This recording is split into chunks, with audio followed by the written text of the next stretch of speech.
అందరికీ నమస్కారం. నేను మీ Janitha. Welcome to Sasi TV. So Konda Surekha garu రీసెంట్‌గా తెలుగు ఇండస్ట్రీ పైన చేసిన వ్యాఖ్యలన్నీ కూడా మొత్తం తెలుగు ఇండస్ట్రీని కదిలించాయనే చెప్పాలి. మరి ప్రస్తుతం అయితే దానికి సంబంధించి ప్రతి ఒక్కరు కూడా ట్వీట్ చేయడం జరుగుతుంది. ప్రతి ఒక్క హీరో బయటకొచ్చి మొత్తం ఒక కూటమిగా తయారై అందరూ కూడా స్టాండ్ తీసుకున్నారు ఆమె చేసిన వ్యాఖ్యలపై. మరి దీని గురించి మాట్లాడడానికి ప్రస్తుతం చిట్టిబాబు గారు ఉన్నారు. మాట్లాడదాం. నమస్తే సార్. నమస్తే సార్, కొండా సురేఖ గారు ఏవైతే వ్యాఖ్యలు చేశారో తను ఒక మినిస్ట్రీ పొజిషన్ లో ఉండి ఒక మహిళ అయ్యి ఉండి ఒక ఇతర మహిళల హీరోయిన్ల గురించి అలా మాట్లాడడం ఇదంతా కూడా ఎలా చూస్తారు మీరు? చాలా ఒక మహిళగా ఏమాత్రం కల్చర్లెస్ గా మంత్రిగా మహిళే కాదు మంత్రి, ఒక మంత్రి స్థానంలో ఉన్నావు. 5 కోట్ల తెలంగాణ ప్రజలకు ఒక ప్రతినిధిగా మంత్రిగా ఉన్నావు. ఆ కల్చరు, ఆ బిహేవియరు, ఆ మాట, ఏం మాట్లాడుతున్నాం, ఇది మాట్లాడేదానిలో మనకు హోదా నిలుపుకోవాలి ఏమీ లేదు. చిల్లరతనంగా చిల్లర వాళ్ళు మాట్లాడినట్టు చిల్లర భాష, చిల్లర ఆరోపణ. ఎక్కడ ఒకదానికి ఆలోచిస్తా అంటే ఎంత అసహ్యం. నాగార్జున గురించి ఆవిడ మాట్లాడిన మాట వినటానికి కూడా ఘోరంగా అంటే అమ్మాయికి ఏమన్నా బుద్ధి జ్ఞానం ఉందా ఆ మనిషికి? నాగార్జున అంటున్నా అనుకుందేమో. నాగార్జున అంటలో కౌంటర్ అది ఎవరికి తగులుతుంది? ఆడపిల్లకి తగలదు.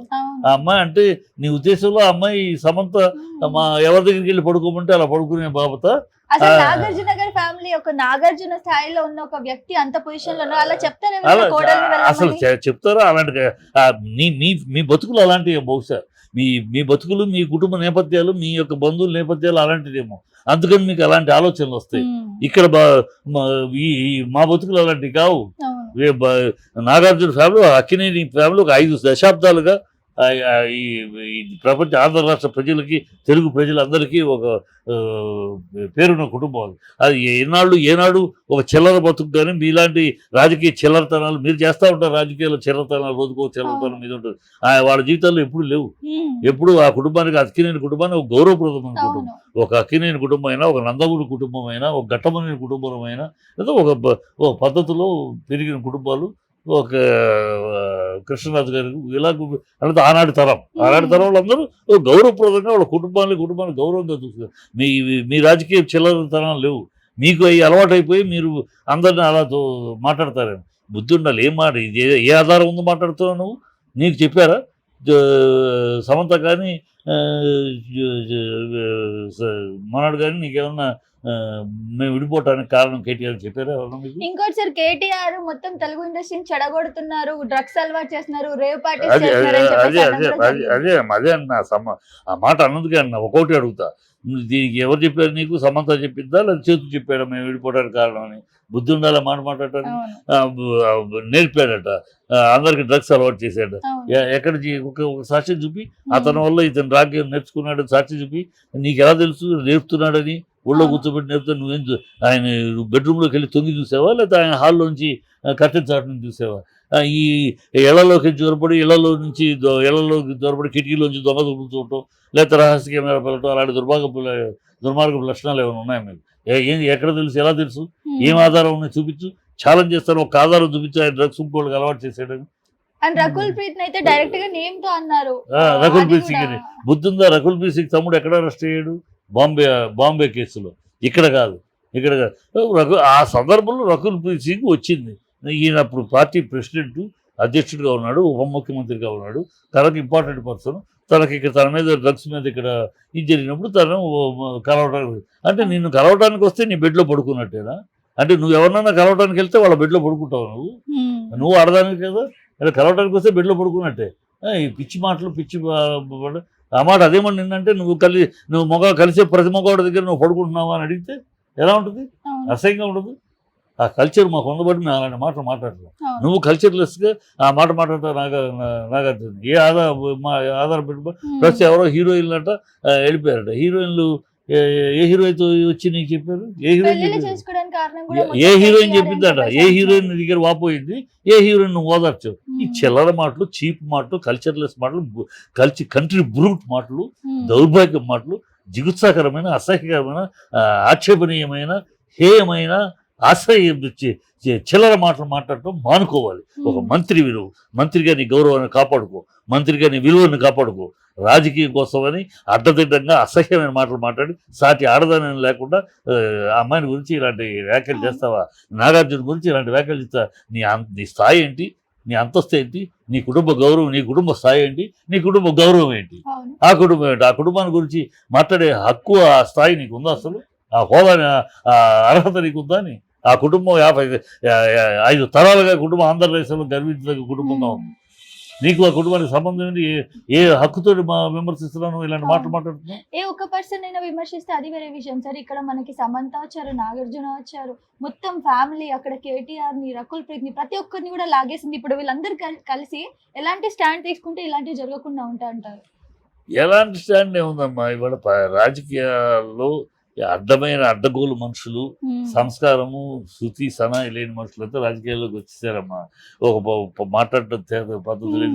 ఏదో వాళ్ళు ఏమి ఆశయాలు ఉండవు, వాళ్ళకి ఏ ఉద్దేశాలు ఉండవు, ఏ సిద్ధాంతాలు ఉండవు, ఏ ప్రజల కోసం సేవ అనేది ఎంతో ఒట్టి మాట, పై మాటలు. వీళ్ళంతా ఎవరి కాళ్ళలో పట్టుకుని, ఎవరికో బాకా ఊది, ఎవరికో తైతక్క అని పదవుల్లో కూర్చుంటూ డబ్బులు సంపాదించడం, అనుభవించడం తప్పితే వీళ్ళకి ప్రజలు, ప్రజాపాలన అనేది లేదు. కనుక ఇలాంటి దౌర్భాగ్యపు స్టేజ్కి రాజకీయాలు వచ్చేసినాక ఇలాంటి చెత్త వాగుతూనే ఉంటారు, ఇలాంటి రియాక్షన్ పొందుతూనే ఉంటారు. మళ్ళీ మామూలే, ఇది పంది బూడిద గుంట్లో పొరలాడినట్టే ఈ రాజకీయ బురదలో ఉన్నాళ్ళు, అంతే. ఇప్పుడు ఆ మన్న మాటలన్నీ రిటర్న్ తీసుకోవాలి, సారీ చెప్పాలి అని చెప్పేసి కూడా అంటా ఉన్నారు సార్. మరి సారీ చెప్తుంది అనుకుంటున్నారు? సారీ చెప్పింది కానీ సగం చెప్పింది.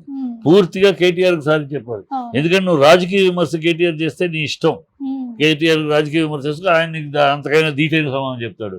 కానీ నువ్వు వ్యక్తిగత దోషం, వ్యక్తిగతంగా క్యారెక్టర్ అసాసినేషన్, ఆయన క్యారెక్టర్ని కిందపరిచి మాట్లాడేది, దానికి నువ్వు ఆధారాలు చూపాలి. ఆధారం లేకపోతే నేను కోర్టు మెట్లు ఎక్కించడం, అక్కడ నేను పరాభవించడం, నువ్వు అక్కడ క్షమాపణ చెప్పడం తప్పనిసరి. నీ నాయకుడు ఈ రాహుల్ గాంధీ కూడా ఇలా బాగి పిచ్చివాగులు వాగి కోర్టులో క్షమాపణ చెప్పాడు. కనుక నువ్వు ఆ స్థాయికి క్షమాపణ చెప్పడం తప్పదు. అంతగా తీసుకురాకుండా బుద్ధి జ్ఞానం ఉంటే ఇప్పుడే నేను తొందరపడి మాట్లాడను, నేను ఆధారాలు వచ్చాక చెప్తాను, ఇప్పుడు ప్రస్తుతం దాన్ని వెనక్కి తీసుకుంటానంటే నిన్ను ఒక మనిషిగా గౌరవిస్తారు, ఒక మంత్రిగా, ఒక ఆడదానిగా, ఒక మనిషిగా.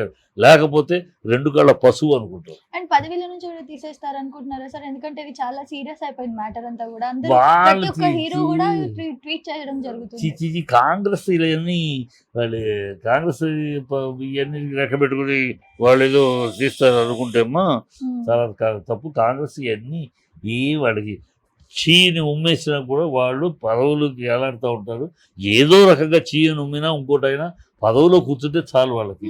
అంతకన్నా వాళ్ళకి ఇవన్నీ అంటవు. వాళ్ళకు ఊసినా తుడిచేసి వెళ్ళేవాళ్ళు కనుక వాళ్ళు ఏమి దీనివల్ల అమ్మాయిని సస్పెండ్ చేయటం అవన్నీ చేసి సమర్థిస్తారు. ఇంకా కావాలంటే వాళ్ళు దేనికైనా వాళ్ళ పదవులు ముఖ్యం. మానాభిమానాలు, క్యారెక్టర్లు, వ్యక్తిత్వాలు, మాట, సంస్కారం ఏమి వాళ్ళ డిక్షనరీలో ఉండవు.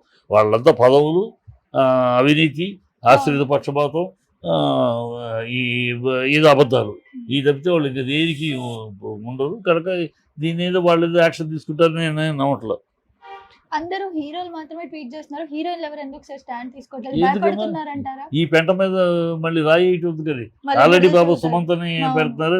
ఈ పెంట మీదకి రాజకీయాలు పెంట మీద మనం రాయేసి ఆ మొహంతో మనం చిమ్ముద్ది, ఎందుకు దరిద్రం అని వాళ్ళందరూ దూరం, ఈ పెంటకు దూరంగా ఉండటం అని, దుష్టులకు దూరంగా ఉండమని, దుష్టులకు దూరంగా ఉండమని సామెత.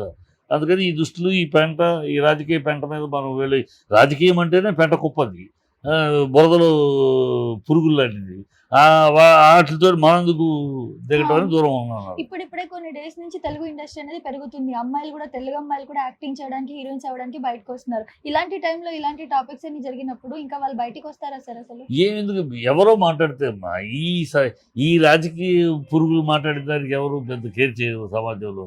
వీళ్ళకి ఏం విలువ ఉందని, వీళ్ళ మాటకు విలువ, వీళ్ళ సంస్కారాన్ని విలువ. వీళ్ళని సంస్కారవంతులు, పెద్ద గుణవంతులు, పెద్ద మహానుభావులు ఏం కాదు కదా. ఇదో గాలి రకంగా రాజకీయాలు చేస్తారు, గాలి రకంగా పదవుల్లో కూర్చుంటారు. వీళ్ళ మాటలకు ఏం విలువ? వీళ్ళు చెప్పారు కనుక అదేదో పెద్ద విషయం చెప్పారని ప్రజలు నమ్మటం కానీ, వీళ్ళు చెప్పేది ఏదో వాగుతున్నారులే, కుక్కలు మురుగుతున్నాయి అన్నట్టు పట్టించుకుంటారు తప్పితే ప్రజలేమి వీళ్ళ మాటలు పెద్ద నెత్తికెక్కించుకొని బుర్రకెక్కించుకొని దానిలో జరగబోయేది ఊరికిపోయేది. ఇలా ఇంత నోరు జారి మాట్లాడడానికి కారణం ఎక్కడో హైడ్రాకి ఏమైనా సంబంధం ఉందంటారా? 100% హైడ్రాని డైవర్ట్ చేయడానికి. ఇప్పుడు ఈ అమ్మాయి మసకబారిపోయింది. ఈ అమ్మాయి ఇది ఒక పక్క సీతక్క రోజు రోజుకి పెరుగుతుంది, గౌరవంగా తన స్థాయికి తగినట్టు ఆవిడ బతుకుతుంది. ఈవిడేమో రోజు రోజు దిగజారిపోతుంది. ఎవడో క్యాబినెట్లో విలువ లేదు, పార్టీలో విలువ లేదు, ఎక్కడ ఊరిని అంగటకాగడం తప్పితే ఆటలో అరటిపండులాగా తప్పితే ఎవ్వరు వినే పెద్ద విలువ లేదు. ఇంపార్టెంట్ మినిస్టర్ లెక్కలు పర్సన్స్ ఆఫ్ కాంగ్రెస్ లో ఇవి లేదు. కనుక ఇప్పుడు తన ఇంపార్టెంట్ తెచ్చుకుంటూ కోసం అని ప్లస్ ఒకే దెబ్బకి ఆ ఇంపార్టెంట్ చేసినటువంటిది హైడ్రాని డైవర్ట్ చేసినట్టు. హైడ్రాలో ప్రజలు తంతానికి సిద్ధంగా ఉన్నారు. ఒక్క కాంగ్రెస్ నాయకుడు కాకుండా రోడ్డు మీద పడేసి ఉతికేటట్టు ఉన్నారు. అంత కొడుతున్నారు, అంతటి ఆగ్రహంలో ఉన్నారు. ఆ ఆగ్రహం నుంచి డైవర్ట్ చేయడానికి, ప్రజలు డైవర్ట్ చేయడానికి ఈ సినిమా వాళ్ళు వాడుకుంటే, సినిమా సెలబ్రిటీ మీద ఒక బురద వెళ్ళామంటే ఇక దాని మీద ఒక చూడు 2 రోజులుగా ఈ బురద అయిపోయింది. హైడ్రాన్ గురించి మాట్లాడేవాళ్ళు. అది ప్రాక్టీస్, అది చంద్రబాబు ప్రాక్టీస్. శిష్యుడే కదా ఈ గురు శిష్యులు. వీళ్ళ గురు శిష్యులు భాగవతం ప్రపంచానికి తెలుసు కదా, అది చేస్తున్నారు. ఎక్కడో గతంలో ఏదో మార్పు అనే మాటకి పడిపోయారమ్మా ప్రజలు. ఏం 10 ఏళ్ళు ఇచ్చా కదా మార్పుకి ఇద్దామని. అక్కడ ఆ మాటకి బొక్కలో పడ్డాం మనం. ఈ దౌర్భాగ్యుల చేతిలో పడ్డాం, ఈ కల్చర్లెస్ మనుషుల చేతిలో పడ్డాం. 10 ఏళ్ళు తెలంగాణ సీఎం ఎవరంటే దేశం మొత్తం అలా తలెత్తి చూసింది. ఇప్పుడు సీఎం ఎవరంటే రాహుల్ కాళ్ళు, సోనియా గాంధీ కాళ్ళు చూడాలి. ఆ కాళ్ళ దగ్గర పడి ఉండే ముఖ్యమంత్రి అన్నట్టు. ఆ కాళ్ళ దగ్గర పడి ఉండే ముఖ్యమంత్రి. ఇప్పటికే 34 సార్లు ఇల్లు వచ్చారు 9 నెలలు. ఎంతసేపు వాళ్ళ కాళ్ళు కడిగి రావటం, వాళ్ళకి ఆ నీళ్ళు నెత్తి చల్లుకోవటం, ఇక్కడికి రావటం. నిన్నటిదాకా అదే చంద్రబాబు దగ్గర సామంతరెడ్డిగా ఉన్నప్పుడు అదే కాంగ్రెస్ తిట్టాడు. అదే సోనియా గాంధీని రాక్షసు అన్నాడు, రక్తం తాగద్దాడు, పోతాం అన్నాడు, ఇంకోటి అన్నాడు. ఇక అప్పుడు ఇక్కడ సామంతుడిగా ఉన్నాడు చంద్రబాబుకి, అందుకని మాట్లాడు. ఇప్పుడు ఆవిడ కావాలి, ఇప్పుడు ఆవిడ దేవత. ఆవిడ కాళ్ళు కడిగి వీడి కాళ్ళు పిసికి, రాహుల్ గాంధీ కాళ్ళు పిసికి ఆ నెత్తి నీళ్ళు చల్లుకొని సోనియా జపం చేసుకుని బతికేస్తాడు. వీళ్ళంతా ఊసరు వెళ్ళి రంగులు. ఎప్పటికప్పుడు ఏదో బతకడానికి ఇటు పడితే అటు బతికి. వీళ్ళ మాటలకు విలువలే ఉంటాయి. ఎప్పుడు విలువ కూడా లేవు వీళ్ళకి. నాగార్జున గారు ఏమన్నారు అని అంటే, ట్వీట్ చేస్తే, ఇప్పుడు నేను బయట ఉన్నాను, నేను హైదరాబాద్ కి సిటీకి వచ్చాక, లోకల్కి వచ్చాక నేనైతే పిటిషన్ వేస్తానని చెప్పేసి కూడా అనడం జరిగింది. సో కేసు పెడతారనుకుంటున్నారా? నాగార్జున కేసు పెట్టాం. అందుకే నాగార్జున వాపసు తీసుకోమన్నాడు. అమ్మాయిని క్షమించని చెప్పేస్తుంది. పట్టించుకోడు, చిచ్చి దరిద్రం వదిలేస్తాడు. కానీ కేటీఆర్ ఖచ్చితంగా లాగుతాడు. ఎందుకంటే కేటీఆర్ ఎందుకు దరిద్రం? కేటీఆర్ మీద చాలా దారుణమైన ఆరోపణలు చేసింది. డ్రగ్స్ అలవాటు చేశాడని అరెస్ట్ అయ్యి, అదే డ్రగ్స్ అలవాటు చేశాడంటే అరెస్ట్ అయ్యి, దమ్ముంటే అరెస్ట్ అయిన సాక్ష్యాలు ఉంటే.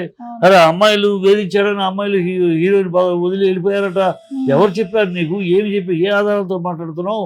అది చెప్పు, చూపించు. లేకపోతే ఎందుకంటే క్యారెక్టర్ అసాసినేషన్. నీ రాజకీయ విమర్శ కాదు, పొలిటికల్ విమర్శ అయితే ఓకే, ఏదో నువ్వు వంట దానికి డీటెయిల్ సమాధానం అని చెప్తావు. ఇది క్యారెక్టర్ అసాసినేషన్, ఒక నీతి లేని అసహ్యమైన జుగుత్సాకరమైన కామెంట్. కనుక దానికి ఖచ్చితంగా అమ్మాయి క్షమాపణ చెప్పాలి, లేకపోతే కోర్టు మెట్లు ఎక్కక తప్పదు. Okay, thank you sir.